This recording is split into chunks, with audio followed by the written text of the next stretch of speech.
And hello there, all you Stay Tuners. Welcome back to another episode of Stay Tuned Sports.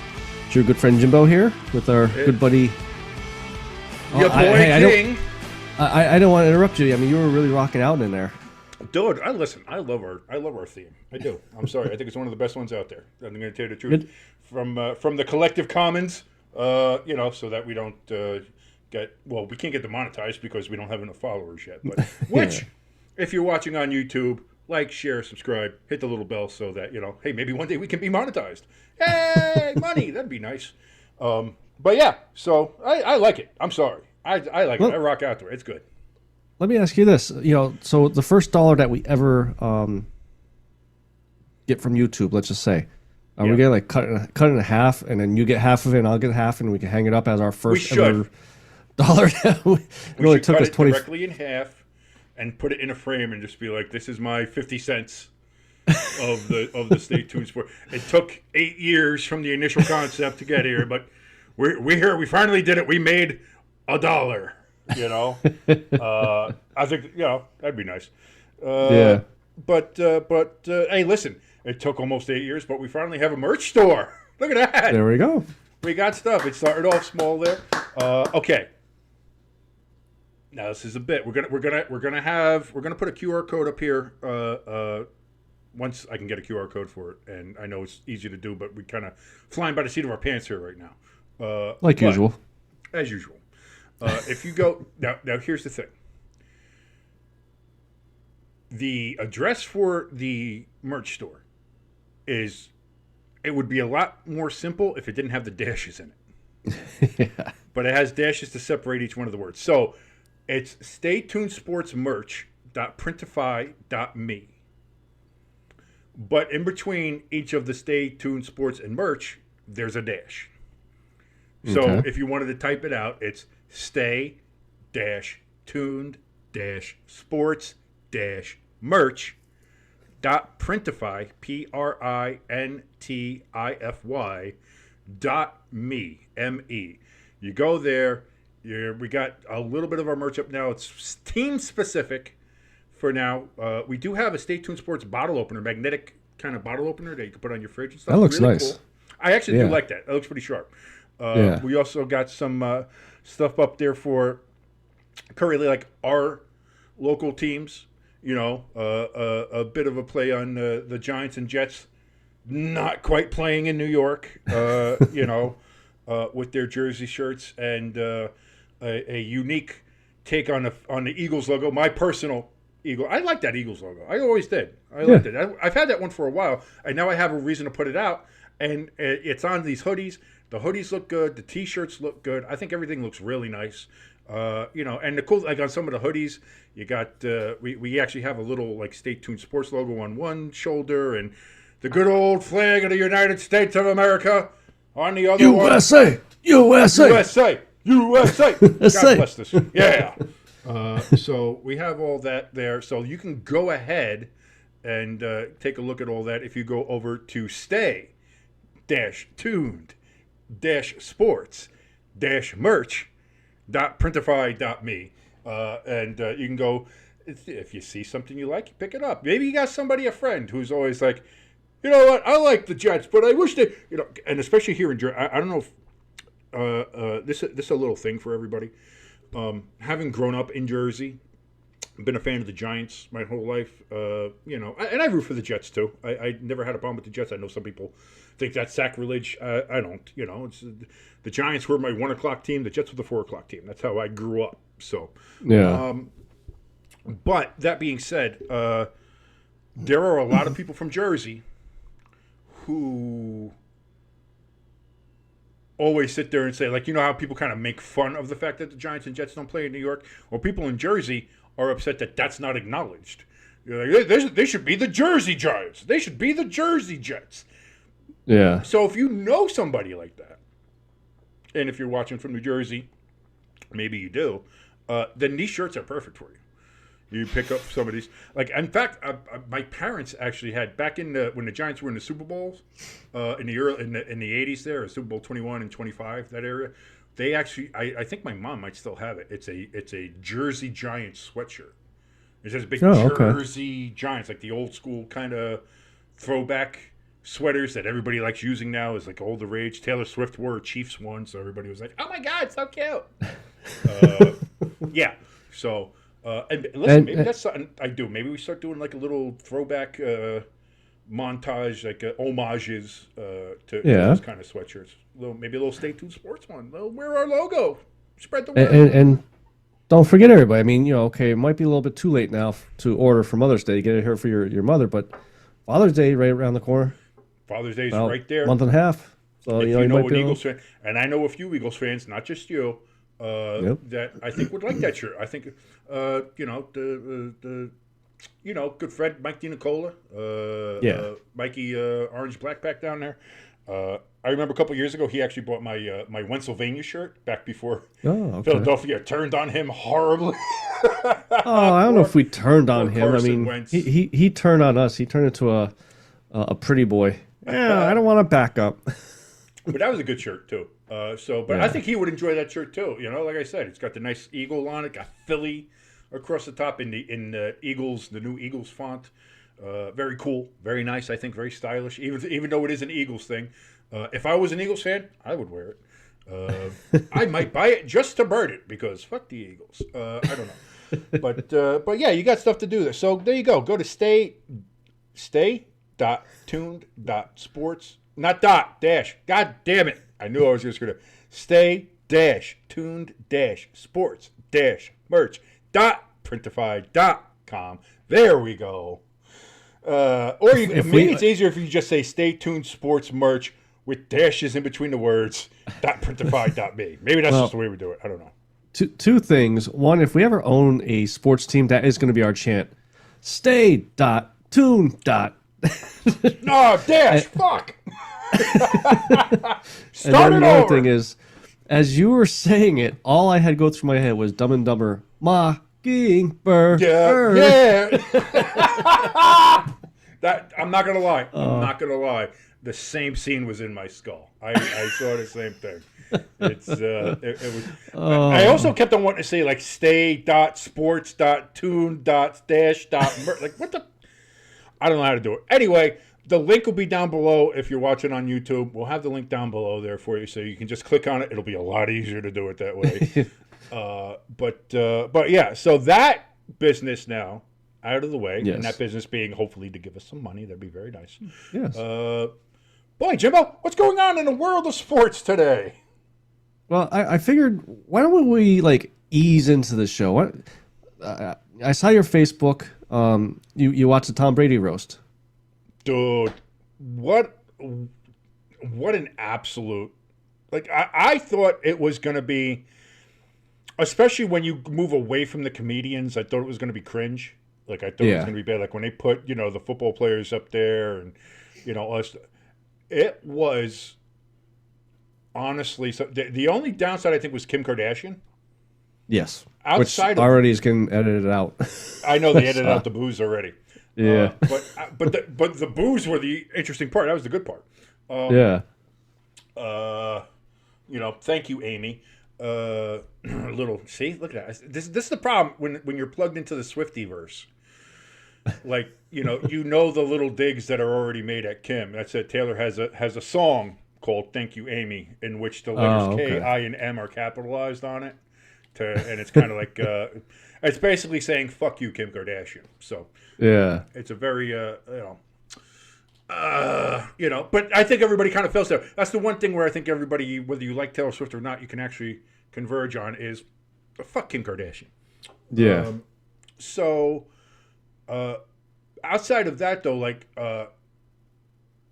Jeffrey Ross, of course, was great. Even I'll give Kevin Hart. Kevin Hart was a little cringe for my taste, but it was all right. I could get by it. Nikki Glaser probably stole the whole night. She was just perfect. Everything was perfect. She nailed it. She absolutely nailed it. And I would think a close second, if it's even that, it's probably 1A and 1B would be Tony Hinchcliffe. When he just came out rapid fire. And was he the one that walked right down? Yes. Was he the one? He just walked by everybody. Why does Tom Brady look like a gay Tom Brady? The best one was the Bert Kreischer. Yes, Bert Kreischer.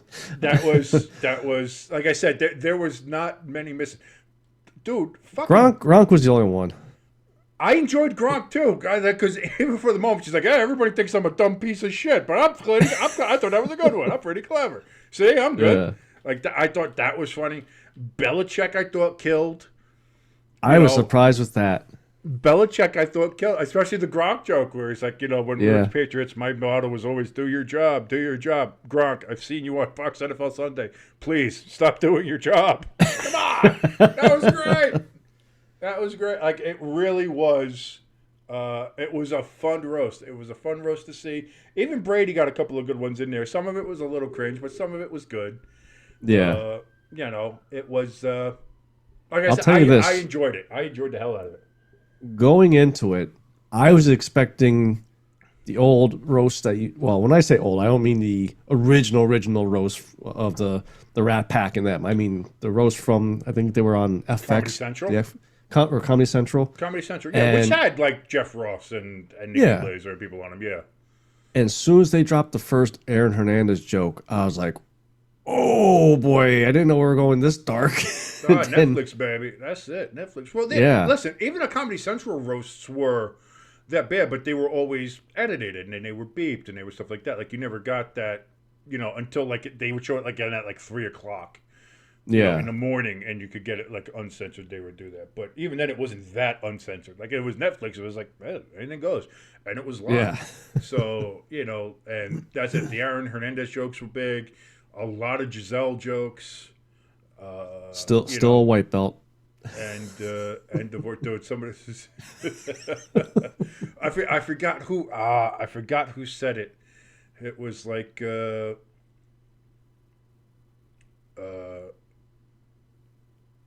God, I can't remember the comedian's name. But I just know the joke was something like, "Oh, it's good to see Dana White here.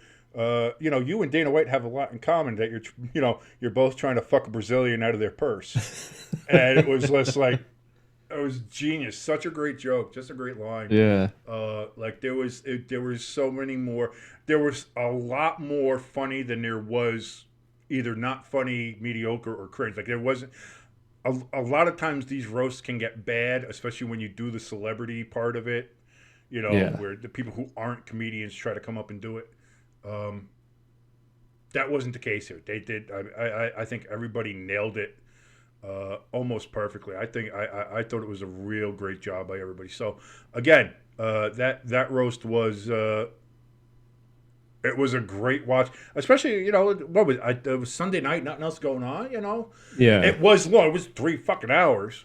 That was the other thing I was surprised about. I was like, man, this is 3 hours long. I took a break about halfway through to go make lunch or dinner or whatever I had to do, just to give myself a break. Dude, if you're having lunch at 10:00 at night, see, I didn't watch it live. I watched it the next day. Oh, Because I'll be honest, I wasn't gonna watch it because it's Tom Brady. I just don't care about him. But then I saw some replays of it next day, and I'm like, maybe I will. Maybe I'll give it a shot. I'm always in for a roast, whether it's William Shatner. The Donald Trump one was good. The only thing I missed that they, I would have liked to have seen Jeselnik up there, but him and Nikki have a lot of the same kind of delivery kind of patterns. It's very set up, and then bang, punchline, and then move on.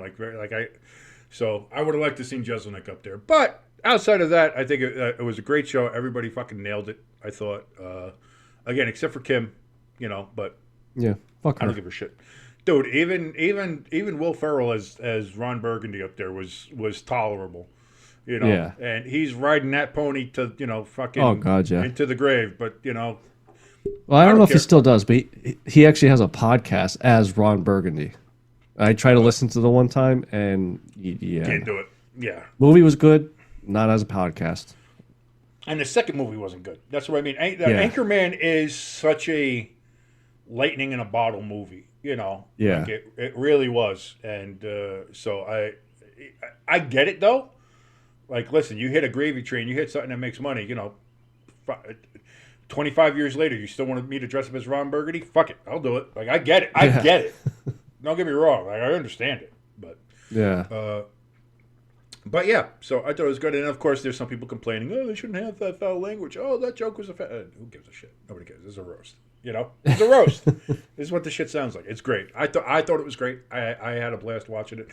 If you look from most people watching it, they had a blast watching it. It was it was good. It was good. I enjoyed it. So moving on now. Should we talk about food? Maybe rice. Man, you're That was bad. I know. I'm sorry. Yeah. That was up there with a Gronk type saying. that's sorry. you know, again, listen. You'll get there. You'll get there with the segues. We'll get there. You know, it's you know, listen. What, don't want to segue. what will It's not happen? What will happen first? Me getting better at the segues, or us making $1 off of YouTube? easy. Damn. That's a tough one. That's a neck and neck. That one's that's a Kentucky Derby neck and neck by the nose photo finish right there. I don't know. But yeah, dude, I got to tell you something. When you came to the group chat and said that, I was legitimately stunned. I was like, especially with everything that had just happened with the reckless driving down in Dallas and going 119 miles an hour. And we've all seen the video. Him spinning out, crashing, and just kind of getting out of the car, walking away. No, I don't know. Nothing to see here. Carrying something. Is that guns? Is that drugs? We don't know. Just walk in. Nobody sees it. No. We're fine, dude. Leaving the scene of an accident. So you figure all of that, and you're like, you know, the talk already was that he was probably going to get half a season as far as suspension for that. And in case no one knows what we're talking about, Rasheed Rice is being investigated for an altercation. Yes, again in Dallas, I believe, right? In Dallas, yeah. And it was a Dallas same club, area. So, because I think he's from SMU, I think. So he's, he went to college at SMU, so that's his area. So the car accident was in Dallas, and now an alleged assault at a nightclub, bar, something like that, and where he got into an altercation, physical altercation, perhaps even fisticuffs. Like, of everybody who's got to know, like, listen, it doesn't matter. If someone's going to push your buttons, if someone's going to say, you know, your mama, this, that, or the other, like, you can't say or do anything. You can't do it. You got to, you can't, like, you, as much as you want to, like, you have to realize, I'm in enough shit already. I got to stay on a straight and now. How about just don't go the fuck out? How about that? Yeah. Like, or anything like that, you know? Like a little bit of common sense of that nature, just to remove yourself from that possible situation. I know someone's going to sit there and say, well, you're blaming him for defend. I'm not blaming anybody for defending themselves if somebody came up to and attack them or doing like that. But what I'm saying is, in a common sense situation where you're already in trouble, putting yourself in a situation where you're around alcohol and around people, like, that's never going to have a good situation. Like, you can sit there and maybe have fun with your buddies and have fun with other people, do something like that. But if you're out with strangers and alcohol at a club or at a bar, usually bad things happen. Yeah. I think we all know that. We all agree that. We were in Wilkes-Barre. We've seen enough of the cops go by hardware bar to know, like, rarely does that ever end well. So you have to know that. Like, remove yourself from that situation. And that's what I mean. Like, we were, the rumor mill, as it were, was already saying, like, 6 to 8, probably half a season, he was going to be suspended for the reckless driving situation. Yeah. And all that shit. Now you add this on top of it. I mean, I think I said it in the group chat, I was like, that's probably going to be the year. Yeah. So before we came on, I just, like I said to you, I just did like a little refresher of it, like, and I read from the Dallas Daily News. Right. I guess that's their local paper down there. And I think it's the Dallas Morning News. I think it is. or Morning News. Yeah, Dallas Morning News. There was witnesses saying that the photographer didn't have no damages or anything like that on his face when he left the scene, or when the cops, by the time the cops showed up. Now the cops did say he did have swelling on his one side once he got to the hospital. So Right. I'm in a way defending him here. I think, just like your typical story that we always see, I think this photographer, one, was probably pushing buttons because again he's being investigated. He's not arrested yet. The arrest warrants aren't out yet or anything like that. And I think he's seen a cash grab. Maybe one of his buddies punched this kid or punched the photographer, and said, "Nope, it was him." So, and I hope that if it comes out that that Rice is innocent, I hope NFL doesn't penalize him for that. Okay, yes, Well, we'll you're see. in a I think we'll have to see with that, especially like. Here's the thing: every place has got cameras now. I would think, especially yeah a bar or hell, even Stan's had a camera. yeah So and no offense, but Stan's was kind of a hole in the wall. So if you're at one of these other bars, like I'm sure the cameras are good. So we'll see.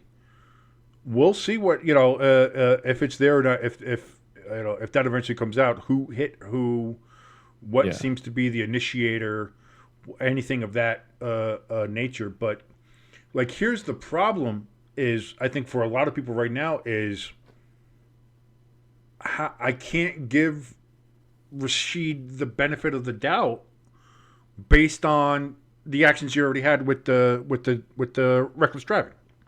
yeah Like that's the problem. Is like you've already shown that you're not responsible, that you're not logical, that you're not you don't think things through. You don't yeah that you already have this bit of a problem, and now what? A month later, less than a month later, there's this other incident involving you, surrounding you and your boys and your entourage, who, by the way, they were there in the car with you too. So yeah again, this is something else where it's like, how many times can you blame somebody? And that's it. I think didn't his lawyer came out and said that he was driving the car. So it's not a case where it was like, yeah he's trying to say like, oh, one of my boys was driving and that's what happened. No, he said it was him. He took responsibility for that. So that's good. So maybe that's there too. Maybe that goes into, maybe it does. Maybe we start skewing more towards, maybe we do try to give him a little bit of benefit of the doubt. But, yeah again, we don't know the reasons why. We don't know.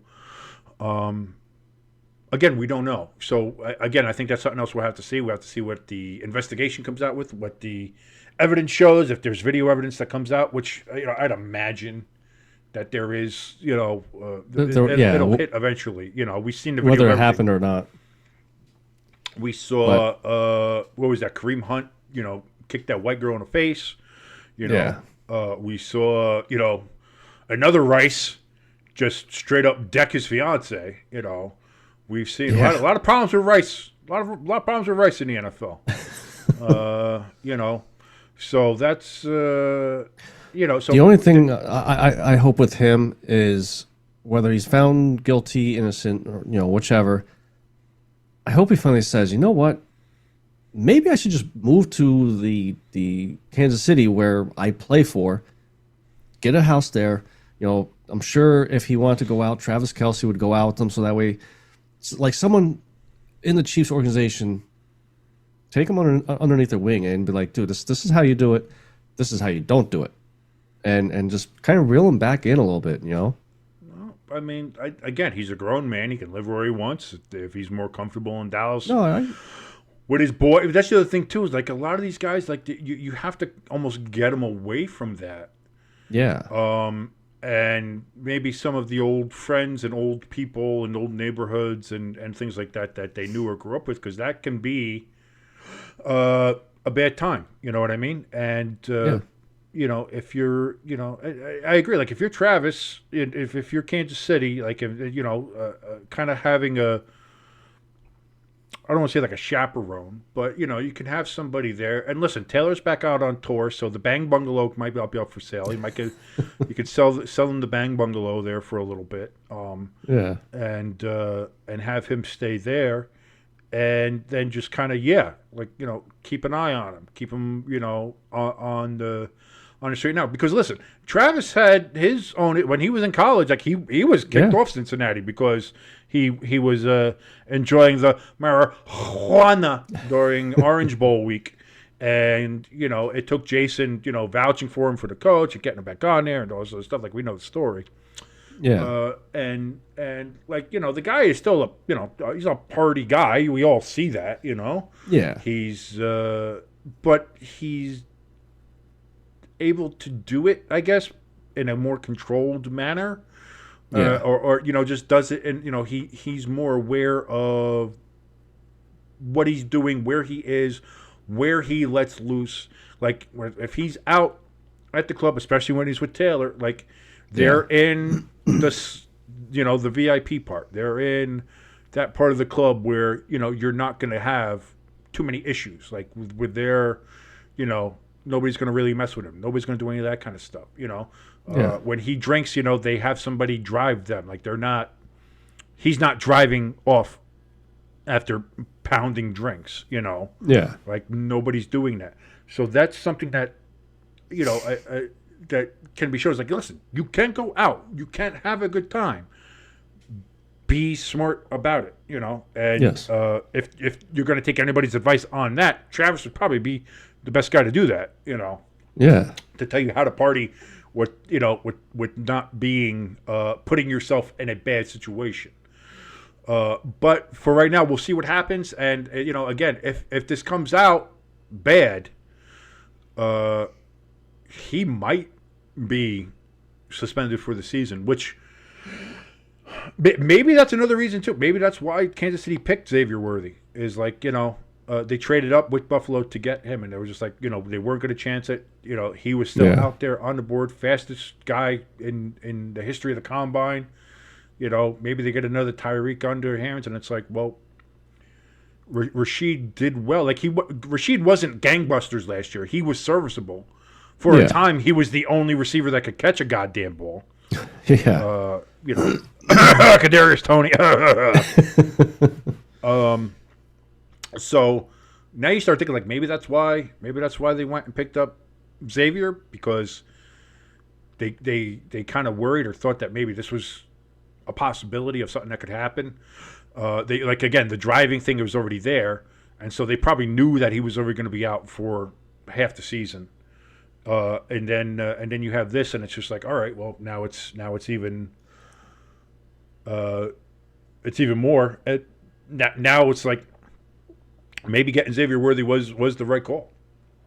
I mean, I'll even take it a step further. If it comes out, especially with the video proof, that he did punch this person, I would not be surprised if they cut him. Well, at that point, why not? Well, because he's going to be done for the he's season showing anyway. a pattern. Yeah. That's a full season that he'll be done. And I like you don't need that drama. You don't need that on your team. Yeah. Like they're already like, to be honest, I'm surprised Kadarius is still on the team. That they haven't cut. He hasn't been cut yet, right? Yeah. No. The only thing, like he's still on the roster technically. Like I don't think he's going to be with them at the start of the year. Who knows? Maybe they keep him as a return guy now that kickoffs are going to be coming back. If I'm Kansas City, that might be the only reason I keep him. But again, he'll still figure out how to line up offsides. That's if he can shut his mouth. But who knows? He's gonna get a return for 20 yards and then immediately do an Instagram live shitting on Giants fans. I told y'all, man, you gotta get my mouth, man. They're gonna be down. I told you Giants fans. All right, Kadarius, calm down. I mean, in his defense, he did admit that his account got hacked, so that wasn't him, at least the first time around.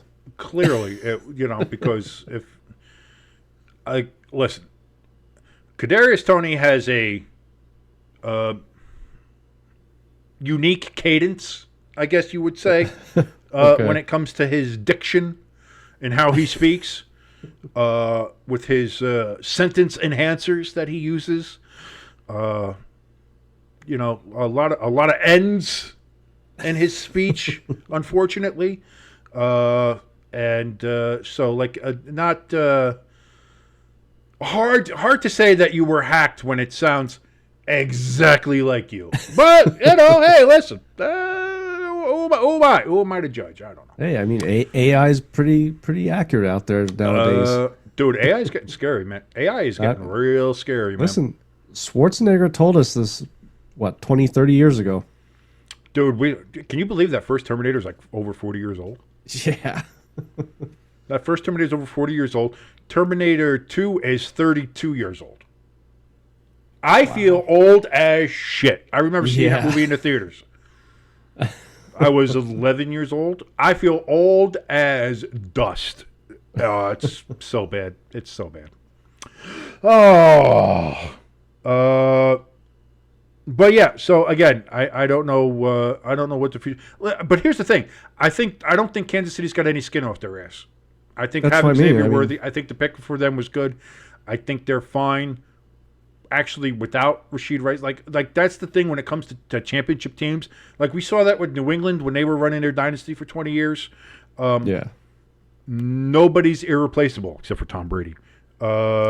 Nobody's irreplaceable, and Rasheed Rice did very well last season. Not great, not a Hall of Fame season, but it was good. It was a good season for a while there. Like I said, he was the only guy that could catch a football, and he played well in the Super Bowl. But you do stuff like this, it starts going with that bullshit to talent ratio that I always talk about. Bullshit to talent. If you're talented enough, you can have a ton of bullshit, but as long as that talent stays there, they will take that bullshit.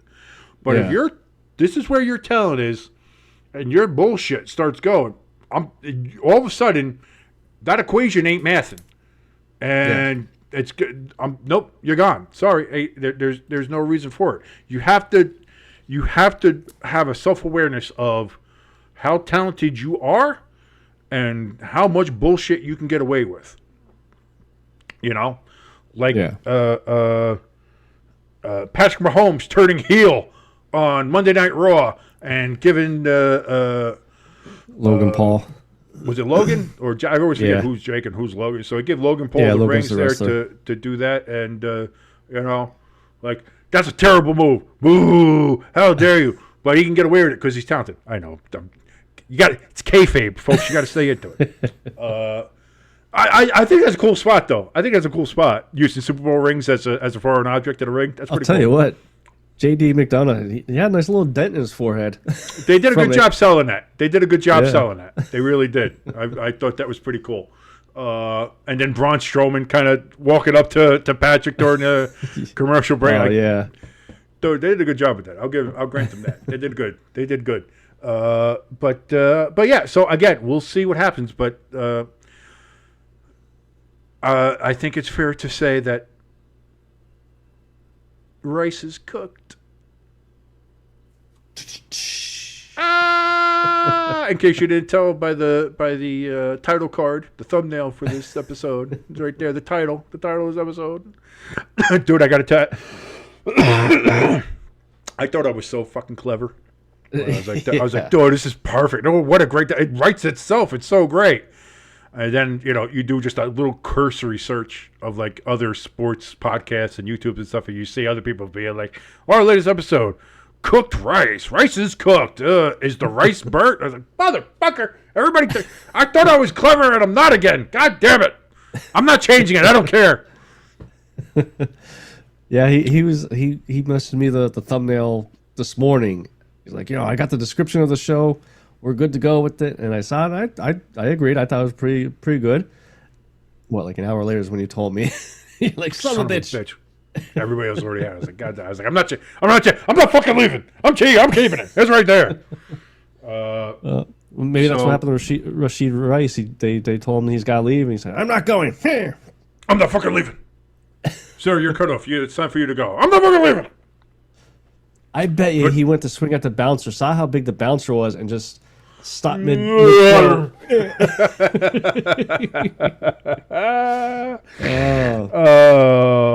used to be that bouncer. I used to be that guy. I was a doorman. Oh yeah. Yeah, and that's back when I was actually had. I was mass. I was mass. I was a very, but I was fat, but I also did have muscle too. Like I was. Well, your height is what scares. I had just when you're 6'8", and at that time I was like 350, 375. Yeah. And and that's it. I'm down. I'm like 300 now. And being at 300, I'm fucking skinny. Like my legs are twigs. Like I'm 300 pounds, but like I'm nothing. Like it's weird. Yeah. But yeah, no, I used to be. I was big, so that's why they always put me at the door, because I was kind of like I was their billboard for being just like, you can come in here, don't start any shit, otherwise we're gonna put Andre the fucking Giant here on you. All right, so. And they were listen. I was never the bouncer. Like I had to deal with bouncers that were like looking to fight. Like we had one bouncer. Again, he was a short guy. Like he was like 5'2" or something. So he had short guy issues. Yeah. And like he was always looking to, like he was trying to fight people. He chucked bottles at people one time. I was like, dude, what the fuck are you doing? You're the bouncer here. You're not supposed to be starting the fight. You're supposed to be ending the fights. Yeah. But like, so I never did that as far as like fighting. But I was good at just picking people up and escorting them out. Like I remember one guy was trying to start shit. I just kind of did that move. Like I was like under the arm, over the shoulder, kind of grabbed him up by the neck and just started walking. He's like, oh shit, guess I'm leaving. I was like, yep, you're leaving. You're gone. The one time there was just a massive brawl. I put one arm on the bar, one arm on the wall, and just pushed everybody out the fucking door. Like, that was pretty good. That was good. Those are the good old days, man. Those are the good times. Those were good. Now we try to do something like that. We get a leg cramp or a pulled muscle in our arm.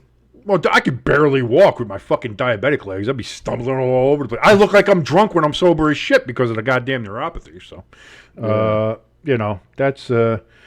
that is what it is. What else do we got going on? Oh, hey, Jimbo. Stanley Cup Playoffs are still going on. Neither of our teams are in it, but it's going on. Yeah. They're still having it anyway, which is bullshit. Well, I mean, thank God the Carolina Hurricanes won last night. I mean, they had the game locked up 4-3. Shut the fuck up. Shut the fuck up. Shut the fuck up. I went to bed, so I figured they had the game locked up. Well, no, because that was it. It was 2-3 going into the third period. Then I think it was Chris Kreider tied it up there early in the third period, 3-3. The refs tried handing the Rangers the game in regulation, giving them a penalty there with less than a minute to go, which was a bullshit call. But of course, and listen, I hate to admit this. I really do, being a Devils fan,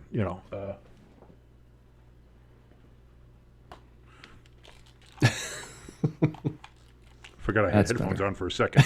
I hate to admit this, being a Devils fan, but the Rangers are a good team. The Rangers are a very good team. Maybe one of the best teams in the league this year. They don't need the fucking refs' help in order to win a goddamn game. Yeah. But they keep on giving it to them. They keep on giving them fucking penalty call after penalty call after penalty call. In overtime, they give them penalty call. In the second overtime, they give them penalty call, in which they finally scored then on another power play that was like, what the fuck are we doing? Like, what are we doing? Like, that should have absolutely not been a call. You ask any of the hockey people that were watching the game, should have been a call. And the worst part of this is that I got to root for the fucking Carolina Hurricanes as a Devils fan, who I don't like them, especially after 2009, but especially, again, after many other reasons. Again, they knocked us out of the playoffs last year, too. So I don't like Carolina. They are one of my most hated teams. Not a fan of them, and especially because they stole the whale from Hartford, so they can especially go fuck themselves. But now I have to root for them against this Rangers team, and they still can't beat the fucking Rangers. Get the fuck out of here. I can't do it. I can't do it. I can't do a Rangers. I can't do a Rangers winning. I can't. Like this, it's no. I can't do it.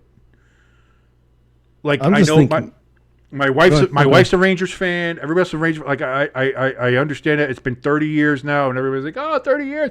It's gonna be just like the Knicks are doing just it too. It's almost gonna be like '94 again. The Rangers and Knicks are gonna be in the finals together. It's gonna be good. Like I can't. I'm fine with the Knicks. Let the Knicks be in the finals. I like the Knicks. Go ahead, fine. That's great. I can't do with the Rangers. I can't have them win. I can't, them winning is the absolute worst outcome that can happen. It is the absolute worst outcome that can happen. It cannot happen. We cannot have that happen. I don't care how it has to happen. I don't care if people got to start Nika. And listen, the Rangers are still dirty as shit. Rempe's not even in the lineup anymore. And that's how you realize, oh yeah, the rest of the Rangers are still dirty scumbag assholes too. It's just that Rempe is so much of a bigger asshole that you forgot how much of an asshole everybody else is. But everybody else on there, Trouba is a dirty piece of shit. Always has been, always will be. I forgot how bad Trouba was because of Rempe. All these guys are dirtbag pieces of shit. We can't have them be the Stanley Cup. It can't be allowed. It cannot be allowed to happen. I don't care who has to do it. Whether it's the Hicks down there in Carolina, which it doesn't look like they're up to the goddamn task, whether it's going to be the Boston Bruins or the Florida Panthers or whoever the hell comes out of the Western Conference, if the Rangers make it that far, and let's pray to God they don't. But if they do, somebody has to take this team out. I don't care if you got to start doing a Dan Campbell and chewing goddamn kneecaps. I don't know why I said goddamn twice. I'm just, goddamn it, I can't. Like you don't understand. This cannot be allowed. This aggression will not stand, man. I can't. It can't be allowed. I will be okay with them making it to the finals. No. There's no okay. There's no. Why not? But only to lose. Because then no. That's too much of a chance. Why? That's too close. They don't know. No, they already had that. They already had that back in the day with the Kings, and no. And thank God for the LA Kings. Thank God, because again, the Devils unfortunately got beat in 2012 by the Kings, in which we got screwed in Game 6. I just want to keep that part alive too. The refs fucked us in Game 6, but at least the Devils got 2 games out of the Kings. The Rangers only won 1, so you suck. But again, too close. Far too close. We cannot have the Rangers in the Stanley Cup Finals. It's that puts them, because then they can trip and accidentally win the Stanley Cup, and I don't want no. That's like having your mom in the same room as Zach Wilson. May nothing happen, sure, but you want a safer chance that it just keeps Zach Wilson out of the room. Just do it. That's probably best for everybody. That's it. The Rangers are Zach Wilson, and the Stanley Cup is your mom. And if you put the Rangers in with the Stanley Cup, they're going to rape it. It's going to be, it's over. Just like Zach Wilson and your mom. So, no. Basically, you got to keep them, as the offspring once so wisely said, you got to keep them separated. So, basically, you're saying for both me and you to be happy, Carolina's got to come back, eliminate the Rangers, and I forget who's playing Boston. Florida.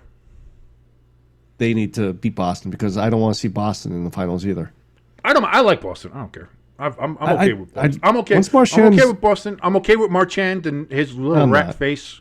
He's a douchebag. I know. Yeah, but he's not a Ranger douchebag, so I'm okay with that. No, I agree to that. But you're a Flyers fan. You're not supposed to like the Bruins. Yeah. And I don't like the Bruins when we play them. But if we're not playing the Bruins, I don't mind them. I don't mind them. They're okay. They're I like them. I like Chicago, the Blackhawks. Yeah. The Red Wings can eat shit. All those can. The Maple Leafs lost. I'll tell you what. I think I woke up. Now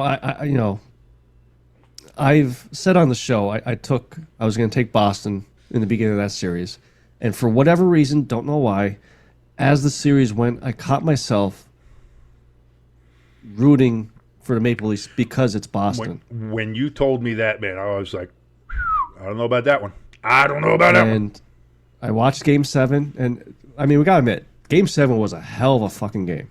That was fun. For It Toronto. was. Yeah. It was a fun watch. Yeah, listen, Game 7 going to overtime. Like let's fucking go, man. No. Wife went to bed. I'm watching I'm watching it on my laptop while I play Madden, and I'm pretty sure I woke up Northeast Pennsylvania when the Bruins scored that goal. I'm like, fuck. And I'm over here. I was over here going like, yeah, fuck you, Leafs. You obnoxious turds, Dallas Cowboys of the NFL, of the NHL, and they are. They are obnoxious. They are awful people. Their fans are awful.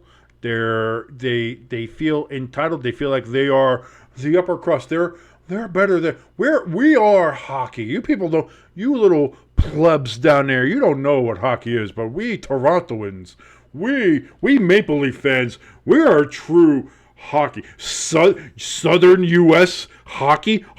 Scoff at that. Meanwhile, Tampa Bay's won 2 Stanley Cups. Florida was in the Cup Finals last year. Good chance they get to the Cup Finals this year.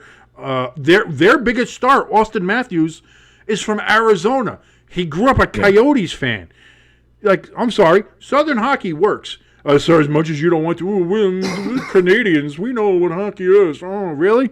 Well, you also know what losing in the first round is because you do it all the fucking time. So, I have no love for Toronto. I have there was a time that I actually liked Toronto. I will say that I actually kind of was like, oh, Toronto. I liked their leaf that they kind of went with the more throwback old school kind of Leaf logo. I always liked that Leaf. I thought it was a cool jersey. I was like, oh, Leafs are cool. A lot of hockey history. Yeah, I like them. And they're not the Canadians. So fuck Montreal. So I was always like, yeah, no. But like after a while, and you start seeing how their fans act, and you start seeing how like just like they're I don't know how you can be more obnoxious or pretentious than a Rangers fan, but they try. They certainly try.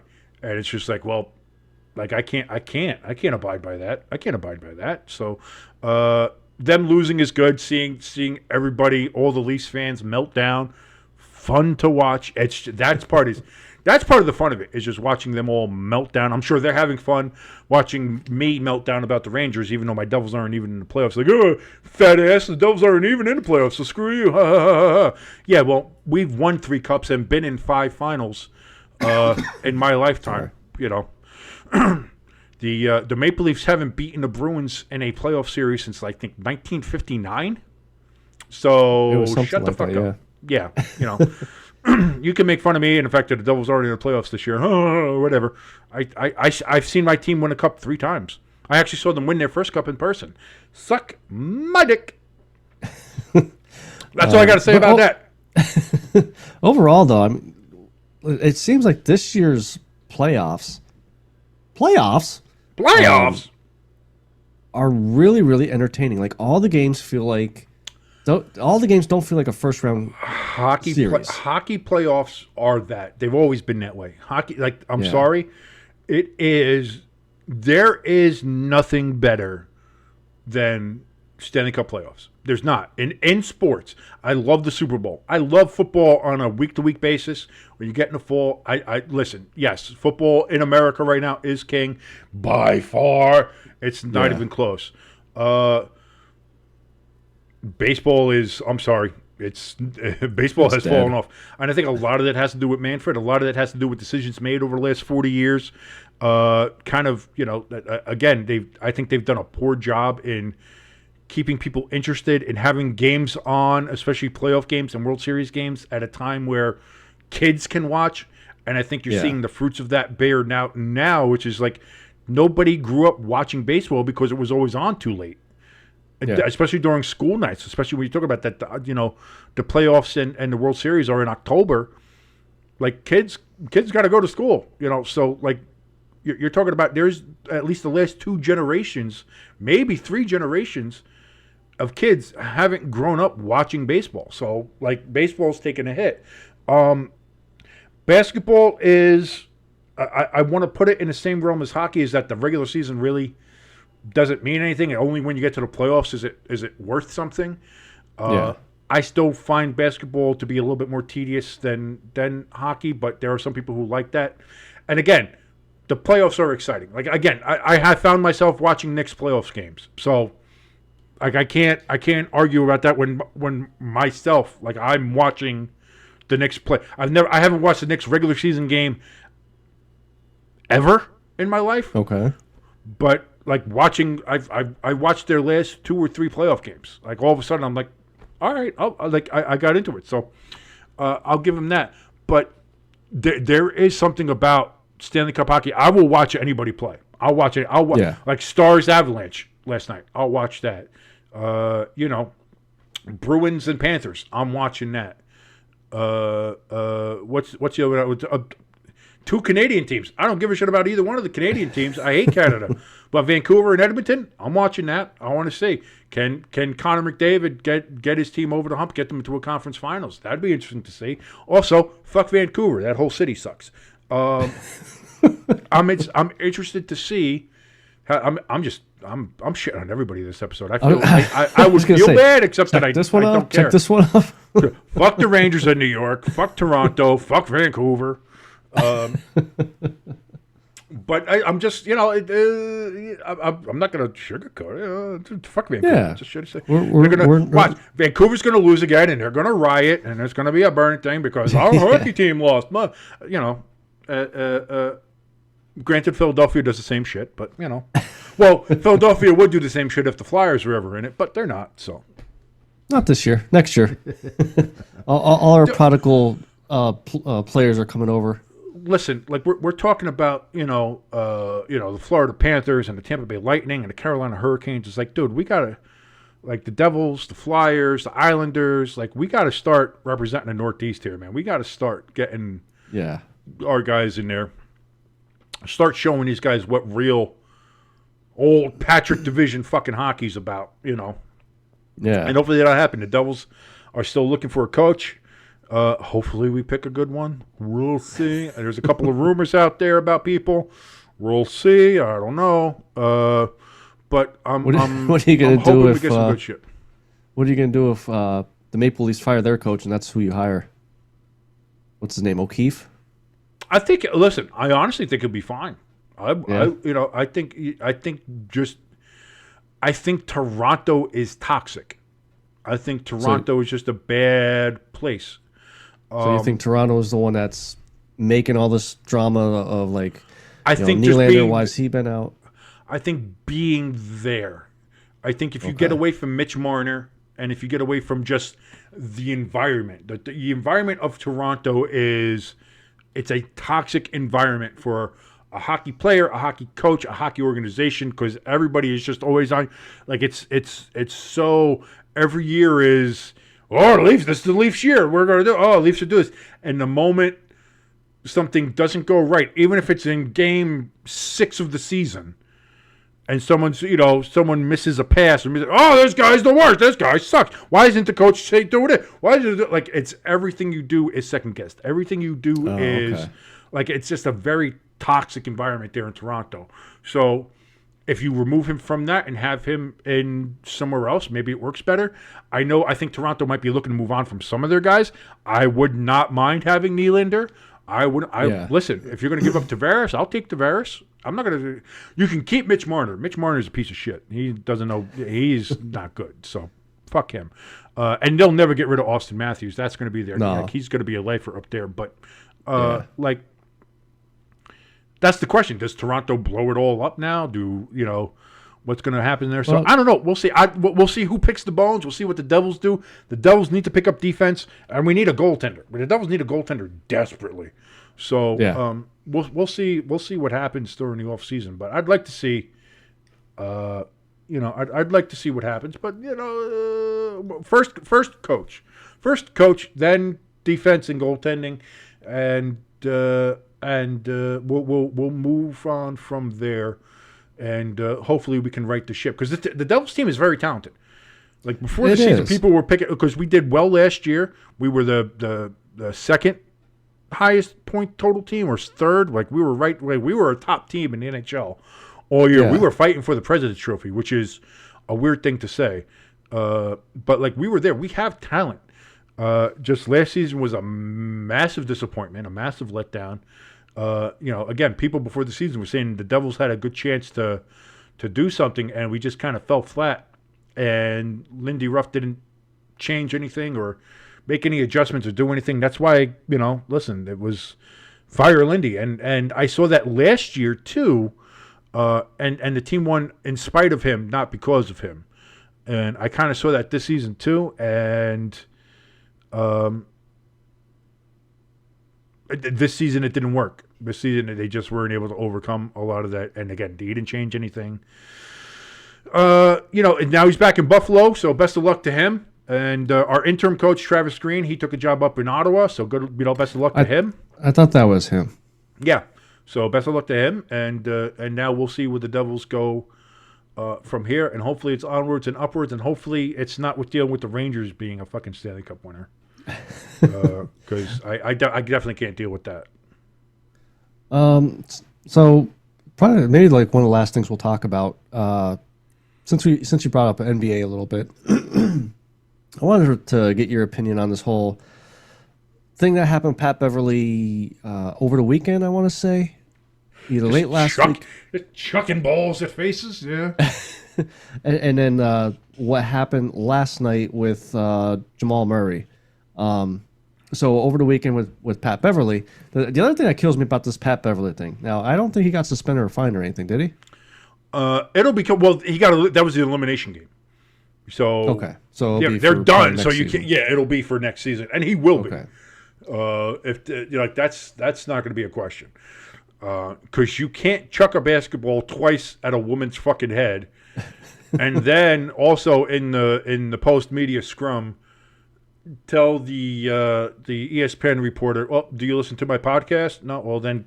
You got to get out. You got to leave. I'm sorry. I'm not going to answer your questions. That side of it, like that aspect of him, I don't want to say I'm okay with it. You're okay with it? No, that's not how that works. That is not. Then you listen. Then you pull a Marshawn Lynch. Do you listen to my podcast? She says no. Whatever she asks, give a one word answer. You answer the question. The basketball thing, when you're saying, "Give me the ball," and the girl throws you the ball, you don't fucking whip it back at her. like what the. So I mean, obviously he has a pattern over his whole career of this aggression on the court. Last night with Jamal Murray, I mean, granted he threw a towel and then said, "Oh, that didn't go far enough. Give me something heavier."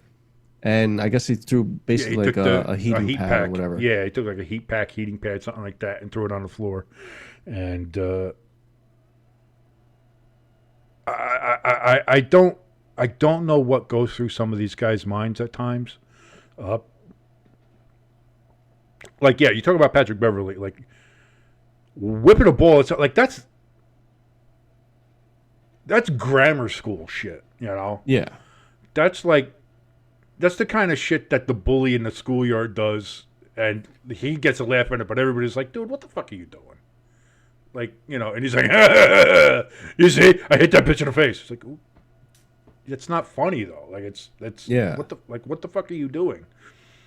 And then when asked about it, being like, "I'm not going to answer that question because you don't listen to my podcast." So fuck you. I was like, oh, dude, At that point, you just shut the fuck up. Nobody wants to hear from you then. Like you're an asshole. Yeah. The Murray thing again is what is going through your mind? Like, listen, I'm sorry that the Timberwolves have shut you down. I'm sorry that, man, defensively they have clamped down on you so bad that you can't get anything and you're frustrated. I get it. I get being frustrated that you've been prevented from playing your game by a good defense. Yeah. Why the fuck does that make you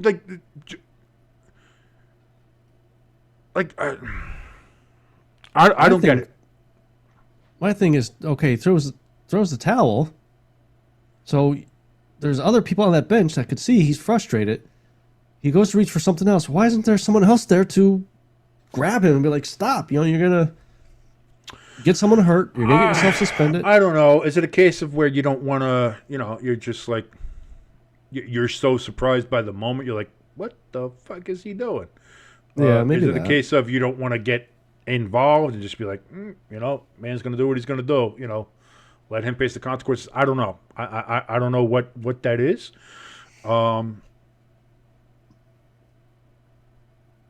I can see like not wanting to be involved in it and just be like, whatever it's going to be. But the fact that he wasn't suspended is beyond lucky, and I would say probably wrong. And I know from the NBA side of it, they're probably looking at it as, well, they didn't want to feel like they were influencing the series. And, be like, well, one of their players is out for a pivotal game 3. And it's like, listen, we don't want to have, their team have an excuse either. So I heard somebody say like, well, if I'm Minnesota, I wouldn't want him suspended either. So they don't have an excuse. I was like, I don't give a shit what excuse you use. You can use anything you want to. If I move on to the next round, I don't care what the fuck you say. But also, what impact has he had? The reason he started chucking shit on the floor is because you've shut him down. Minnesota has blown out Denver in the first 2 games of this series at Denver. Like, Denver was at home, and they got blown out both games. I mean, like, what impact is Jamal Murray either being in or out of the game going to fucking have anyway?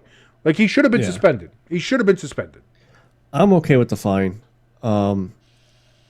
I'm hoping that since it's a substantial fine, that I think maybe they did such a big fine of like, okay, kind of like I think they did not a slap on the wrist because it is a big fine, but in other words, get your shit together. Don't do this again. You don't have a record of this happening. We understand that. Don't let it happen again. I think happens again. I think it'll be a big suspension. I think the fine was that big because they didn't suspend him. I think if it was any other situation, any other circumstance, he's suspended. I don't think it's a question. I don't think it's a question he's suspended. And many people still believe he should be suspended. I know Dan Patrick is one of them.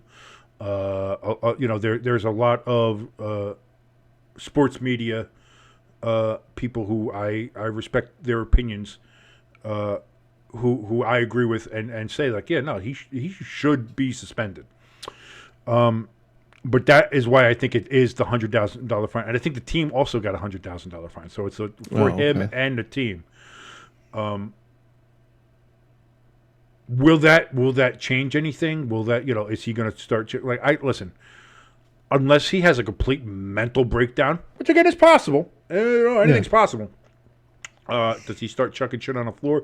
Does he start chucking shit at people? Does he pull a Pat Beverly and just start chucking balls at people's heads? I don't know. But like there seems to be this almost lack of accountability in the NBA when it comes to some of the actions by these guys. When it comes to a Pat Bev, when it comes to what Murray did, and I heard a couple of people say too, like if David Stern was still commissioner and not Adam Silver, he's suspended. Yeah, Murray would have been suspended 1,000%, because it's the optics of it. It's the optics of this guy did this absolutely ridiculous, childish shit. Could have caused some fucking real problems. Could have injured somebody. Anything. Throwing that shit on the floor. Somebody steps on that. Like, that's a problem. You know, and people will laugh at that and be like, oh, man, that don't matter. Yeah, no, that shit matters. Like, it does. Especially if that someone gets hurt and then they're out for the rest of the playoffs or the series, or even if it's a game. It doesn't matter. Like, you did something out there that was done to hurt somebody. That was intentionally done to hurt somebody. The optics should be, you're suspended, and try to keep some of the integrity of the game. And I know that might be a joke to some people and be like, integrity, there's no integrity. Look at what the refs did at the end of the Knicks-Pacers game. Oh, it's all rigged. They just want the Knicks to be in there. All right, no. I mean, that's a whole other conversation. Yeah. But like I think for the optics of it, I think he should have been suspended. I think he had to be suspended. They didn't suspend him, so we'll see what the fine does. Does it change his behavior? Does it do anything like that? I doubt it. And I'm going to be honest, the way the Timberwolves have been playing, I don't know whether he's in or out of the lineup. I don't think it makes a difference. Yeah. Do they get blown up by more or less if he's in or out? I don't know. I mean, a blowout's a blowout either way. And being that you said about the game being blowouts and everything like that, that's why I said, kind of switching up here a little bit. NBA games like this, well, pretty much every year they talk about the home teams always blowing out. There's so many blowouts. It's not like I can't sit there and watch a team win by 20, 30 points. Like, that's not entertaining to me. That's why I like watching Stanley Cup's playoffs, because what was it? Dallas was up 3-0. Was it Dallas was up 3-0 last night? And Colorado came all the way back and then won in overtime. And that's all it takes is one goal, and you get your mojo back. You get some momentum back. Well, listen, you saw a little bit like in the Knicks and Sixers series. Yeah. Like in that game 6, like the Knicks got out to a ridiculous. They got out to like a 20-point lead in that first quarter, and then the Sixers came back, and by halftime they were leading by 2 or 3. And then it was a close back and forth game the rest of the way. The Knicks ended up winning, but that's there was a bit of that in that game. I know a lot of people make fun of basketball, and the fact of the matter is, like, all you have to do is tune in for the last 5 minutes, and you'll see the whole game.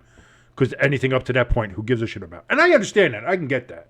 Yeah. Whereas with hockey, again, you kind of do have to watch from the beginning. You can kind of see, everything happen, momentum, swings, and you never know. A team can be up, and then, like you said, last night, we saw Dallas up. It's like, oh, Dallas is going to cruise. And then it's like, nope, here comes Colorado. They get a goal. Now they're working with mojo. Oh, they score again. And then you start feeling it.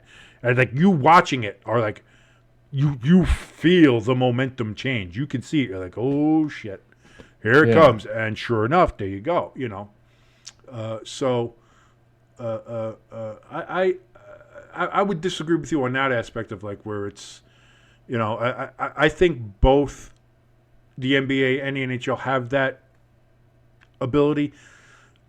Again, I think it's less so with the NBA, but it's listen there.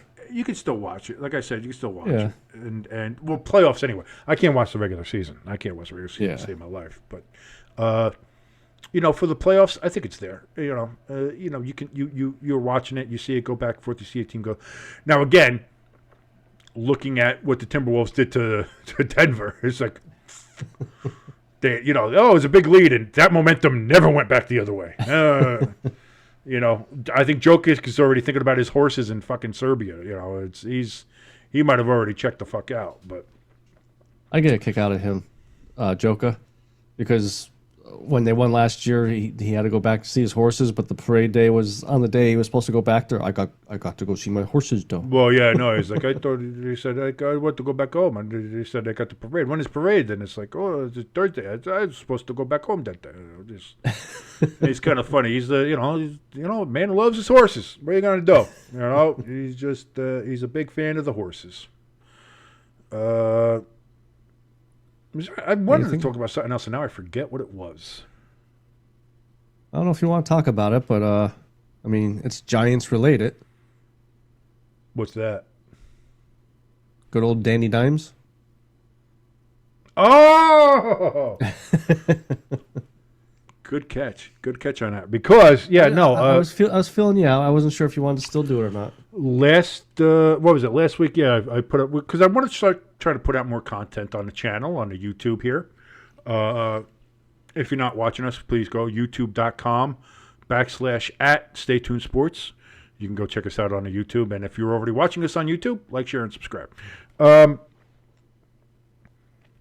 I put out a video, which I had to edit because I had a decent bit with a Taylor Swift song in the beginning, and I tried to change it enough with the pitch and the speed and the tone, but they still caught me. So I had to cut the bit. Bastards, with your goddamn copyrights. So I had to cut that off. But it was basically talking about how with the Giants not drafting a quarterback, that I feel like that they believe enough in Danny Dimes to put their jobs on the line for Danny Dimes, and that when you look at the numbers for his first 4 seasons. I'm not counting last year because he got injured and his offensive line was trying to murder him. So actively murder him, by the way. So if you take the numbers he had for his 4 seasons, match them up with Josh Allen and his numbers, they're very comparable numbers. Yeah, like they're not too far off. As far I think Jones. I think Danny Jones got a better QBR, and all the other stats are very comparable. Completion percentage, touchdowns, turnovers, all this stuff is very close to Josh Allen. Yeah, and that's when I kind of, because I've made this argument on Twitter X a couple times, is that when people talk about oh well, I see people shit on Danny Jones and then praise Josh Allen. It's like, well, Josh Allen's is Daniel Jones, just with an actual well, I mean, he had a receiving core. Like, he doesn't have he doesn't have Diggs anymore, but like he had an offensive line that actually protected him. He had a receiving core that wasn't made up of wide receiver threes, and he had that ability. I was like, Daniel Jones has the same mobility. He has the same. I like Daniel Jones' arm. I think he's got a good arm. Clearly, he can run. And again, the numbers don't lie. The numbers are there. So anyway, I put out a video with all that. And for the first time in a while, we got people to watch it. We have like a couple hundred views on that video, which blew my mind. I was like, holy shit, people actually watch it. And then on top of that, I saw that we had people comment on it. And it wasn't porn bots either. No, although they were trying to fuck me terribly. They were absolutely, let's say they disagreed with my take. Yeah. They did not agree with the fact that I think somebody said, I knew you weren't serious. I think I'm paraphrasing here because I'm not going to read them off here, but I think one of them was, I knew you weren't serious when you made a comparison of Josh Allen to Daniel Jones. To that I say, look at the numbers. That's all I'm going to say. I did see one or two people actually agree. Yes. And defend me on it. So, again, the ratio, though, not much more into the negative. Far more into the negative. But I still, like, I looked at that at two ways. I was like, one, I was like, man, people didn't like that take. Okay. I still believe in the take. I'm not saying the take is wrong. Yeah. But it's just one that is what I think some would say is a hot take. And I'm not usually a hot take guy. That's not my thing. I'm not Skip Bayless. Fuck that guy. Yeah. But, that's something I believe in, whether it's because I'm a delusional Giants fan or whatever. But that's the problem is most Giants fans don't even believe in Daniel Jones. So I'm in the minority of the minority of the minority who still believes in Daniel Jones and thinks that he's a good quarterback and can lead the Giants here. I'm okay with that. I'm fine being on my island. But I was happy to see the engagement, even if it was unfortunately kind of negative, a little hurtful at sometimes, a little. Some of it was just straight up mean. Just very mean and hurtful. I mean, there's no reason for that. There's no reason for that kind of language. I'm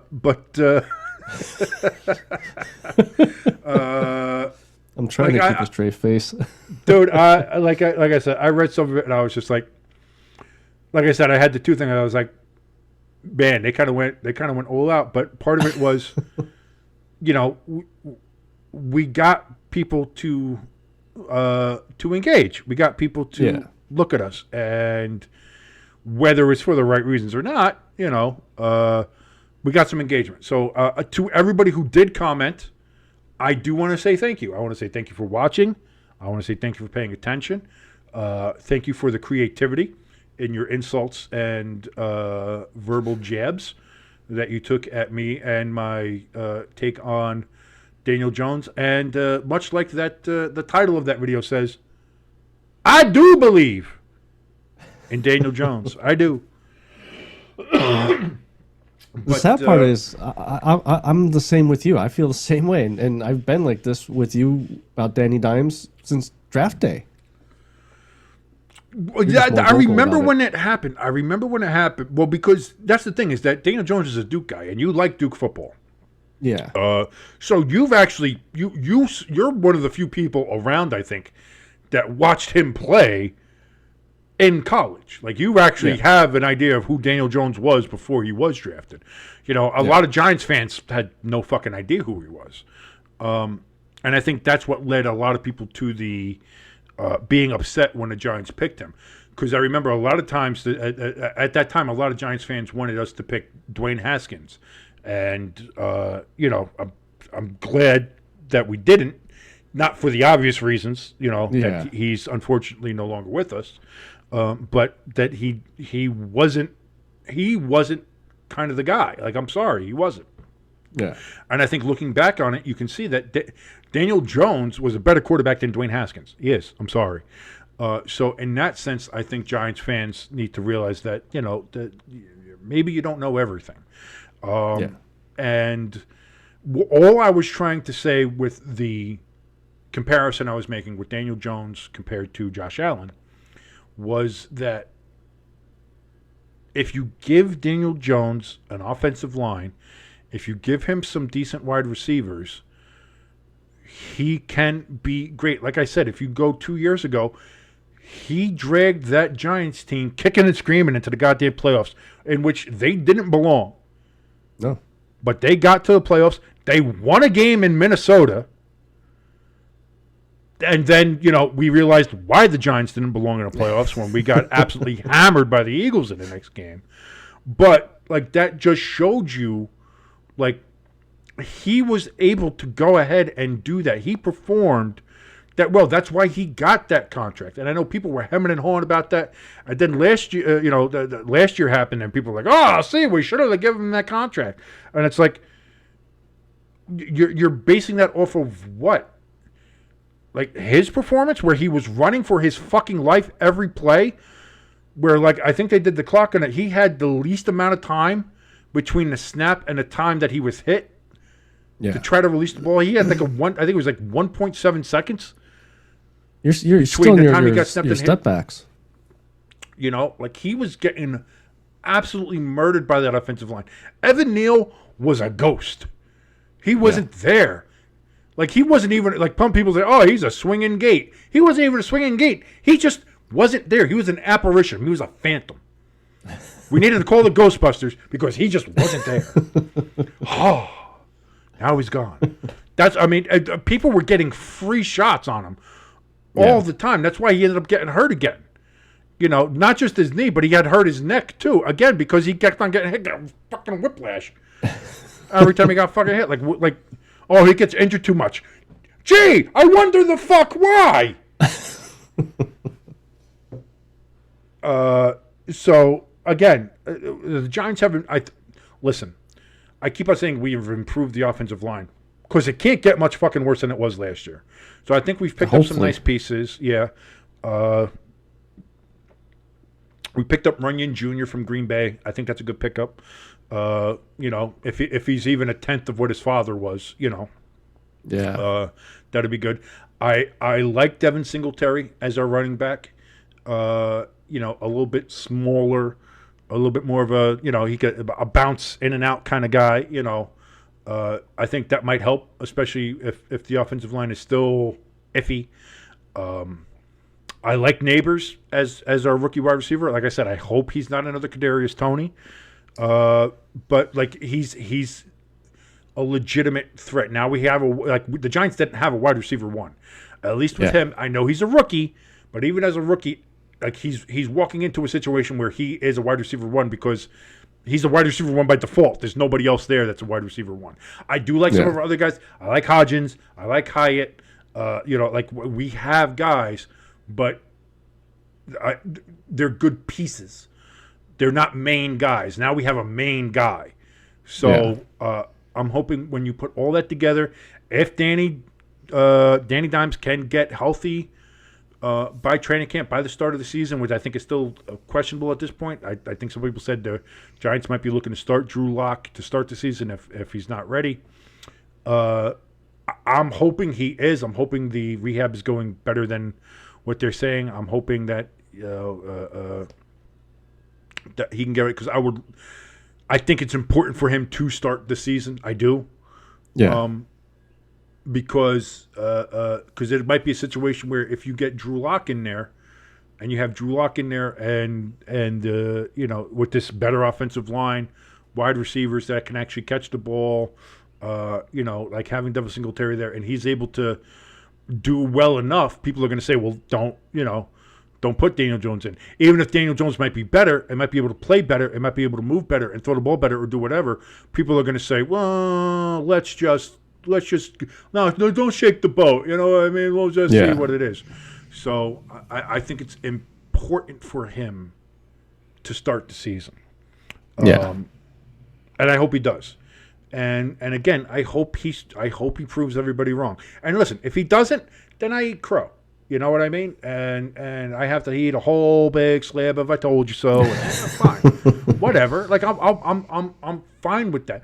But I'd rather give the guy a legitimate opportunity when we've seen what he can do with a legitimate opportunity, than to just to throw him out and be, fuck this guy, he's terrible, he can't play.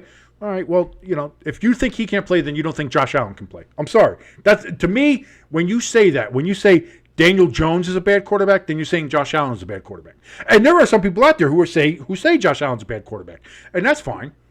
You can have that opinion. I think it's a wrong opinion, but you can say that.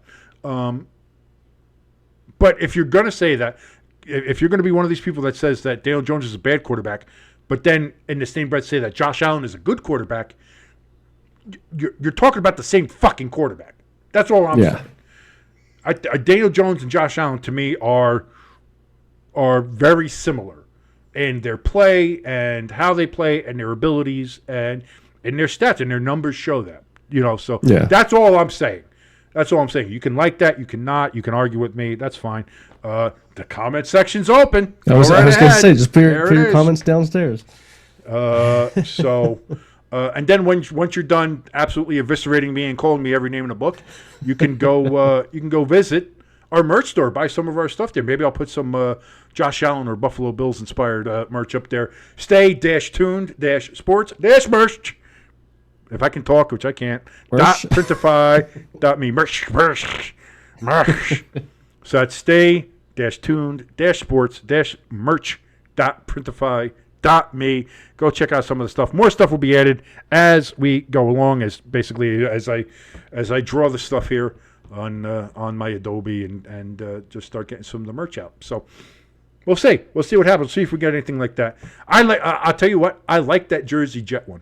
I do. I might get that. I'm not a huge Jet fan, but I might get that. I might get that hoodie just for shits and giggles. I think that's like I said good. To you. I might be getting the bottle opener. I'm just I curious. think the bottle opener is pretty cool. Does it come as two? Like that one picture, does it come as two, or is it just a single one? No, it's a single one. They have the one where it's laying out, so it shows you what the back is like. Because that's the thing. It's a bottle opener, so it has like the where you can pop. Yeah, it depends on what kind of bottle it is. And it also has a spot there where if you have a twist off and you don't want to hurt your poor fingies, it has a thing in there to grab it, so you could just do a twist off too. Yeah. So it's multifunctional. Yeah. Can't beat that, folks. And plus, it's got our nice logo on it. And it's magnetic, so you can put it on the fridge, so you're not like, where's my bottle opener at? Well, it's right on the fridge. Right on the fridge. It looks nice, and all this stuff. I think you'd look good in that Eagles hoodie too. I'm just saying. Maybe I'll have to tell the wife or the son, hey, Father's Day's coming up. I'm saying, hey, listen, Father's Day, you can get the T-shirt, you can get the hoodie. Everybody gets that. I think I'm not that I'm trying to push the Eagles merch because fuck the Eagles, but much like our opening says, fuck the Eagles. I hate the Eagles, which I do. But if you're an Eagles fan like you are, I think you'd look good in it. We got to try to get Mikey D on that too. Hopefully he'll go. There you go. He'll get some of that too. So, so go visit that. The link will be down in the description below. And I don't know. Is that it? I think that's it. I think that's it. I mean, that's pretty much all the stories we talked about that we want to talk about. We got more playoff hockey coming up. As we're recording this tonight, I think is Bruins-Panthers Game 2. And I think it's Canucks-Oilers Game 2 or Game 1. I think it's Game 2. And I think the Knicks Pacers game 3 I think is tonight in the NBA. Where again, we're recording on Wednesday, so by the time you're either listening or watching this, these games will be done and over, whatever. So we'll see. Yeah. I might put out and we'll see. But I'll tell you what. Enjoy it while we have the playoffs here, whether it's hockey, whether it's basketball, anything like that, because pretty soon we're going to be stuck with just fucking Baseball. And although I'm starting see, this is where I'm kind of glad that I have a little bit of soccer to fall back on, because we got the Copa America coming here, where the United States versus like Brazil and Argentina and stuff like that. So a little bit of the national stuff. So I'm kind of cool with that. I think the Euros are happening too over in Europe. Have that a little bit to watch, just so it's something. We're not completely dead. I know the Olympics are happening, but who gives a shit? I'll be watching it. I'd rather watch the winter. Yeah. Like the Winter Olympics are cool because you get like curling and you get like luge and the skeleton. Yeah, and, no, I agree with that. Hockey and shit like that. Like the Summer Olympics, like outside of track and field, and like some of the swimming, like I don't know what I really want to watch. Like speed walking, like what the fuck are we doing? All right, so I think that's gonna be it for us. Yeah. So make sure you guys visit our store. Like King said, the link will be down in the description here. So until next week, it's your good friend Jimbo. And it is your boy, King. We are out.